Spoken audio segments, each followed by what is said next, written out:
Situé entre Lille et Valenciennes, en plein cœur du parc régional Scarpesco, un village d'entrepreneurs pionniers intègre ses activités économiques au cadre naturel et social existant. Sous l'impulsion de la Chambre de commerce et d'industrie de Valenciennes, ils ont intégré le parc à son environnement naturel. L'aménagement respecte la biodiversité, la faune et la flore locale, ainsi que des principes de gestion différenciés. Ici, nous sommes sur un espace qui aurait pu disparaître du fait de l'aménagement et que nous avons préservé en suivant les conseils de nos interlocuteurs du parc naturel. L'avantage, c'est la préservation d'une espèce rare qui est protégée régionalement et qui est actuellement en floraison. C'est le jonc fleuri qui est à côté de nous. Ici, on est sur un espace purement technique, hein, c'est un rond-point. À l'intérieur du rond-point, on a une réserve d'eau pour l'incendie. Et ce rond-point a été habillé de plantes très rustiques qui demandent très peu d'entretien. Donc, pour des coûts tout à fait raisonnables, on arrive à avoir un espace qui a un intérêt paysager et qui, en même temps, respecte la faune, la flore, la biodiversité locale.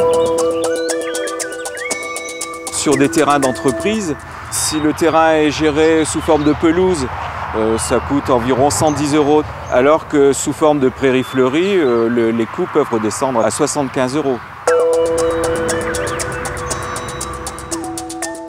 Une qualité de vie dans ce parc est importante. Donc c'est en même temps un lieu de travail et en même temps un endroit de convivialité et de plaisir. C'est surtout une image de marque déjà dégagée dans notre entreprise par rapport à la qualité de travail.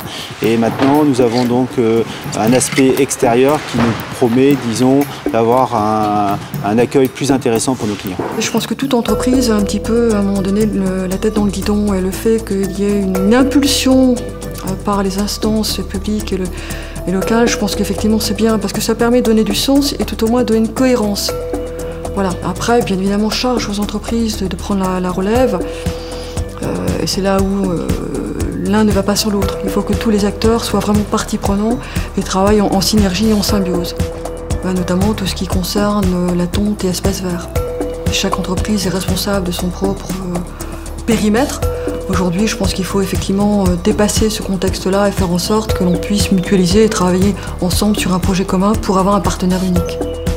Nous avons créé donc l'association pour faire des synergies entre nous et construire la pérennité de ce parc.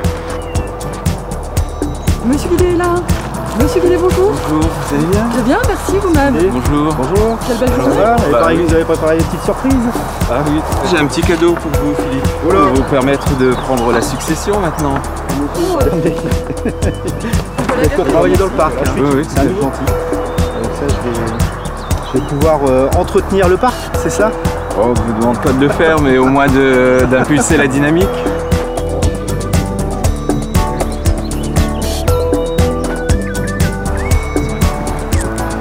On n'est pas bien ici? Faire en sorte de fondre les entreprises dans un paysage. C'est tout à fait une nouvelle orientation, de nouveaux parcs d'activités qui nous a séduits et qui nous a fait suivre le mouvement. Le fait de décloisonner l'entreprise et de faire en sorte qu'une zone n'est pas qu'une zone industrielle mais également une zone de vie, pour moi c'est vraiment essentiel. Et en même temps de démontrer aujourd'hui qu'il était possible d'allier industrie, économie et également écologie.